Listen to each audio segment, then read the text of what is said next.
Patay ang isang sundalong Israeli sa pamamaril ng 3 miyembro ng armed wing ng Hamas malapit sa Bethlehem. Pinasabugan naman ang puwersa ng Israel ang bahay ng isa umanong lider ng Hamas sa Gaza. Narito ang UB Express Overseas.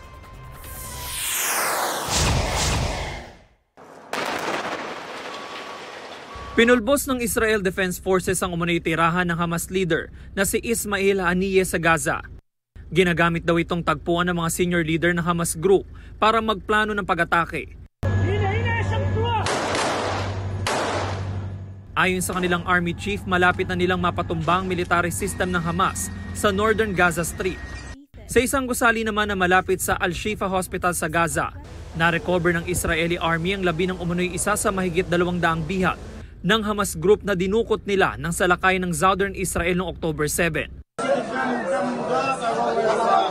Sa isa pang ospital, sa reception area na lang nagsisiksikan ng nasa 45 pasyente na nangangailangan sana ng operasyon. Ang isa sa kanila inoperahan na lang sa tulong ng mga flashlight ng cellphone. Ayon naman sa doktor ng isa pang ospital, mataas ang panganib na dala ng gulo sa mga buntis.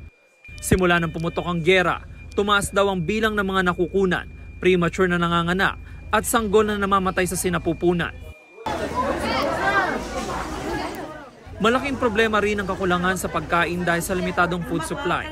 Kaya nagbabala na ang United Nations World Food Program na marami nang nagugutom sa Gaza. Patay naman ang isang Israeli soldier sa bumaril sa isang checkpoint malapit sa Bethlehem sa West Bank. Ayon sa Israel Police, patay ang 3 taong nasa likod ng pamamaril. Inako ng Al-Qassam Brigades na armed wing ng Hamas ang pag-atake. Ito ang unang balita. James Agustin para sa GMA Integrated News.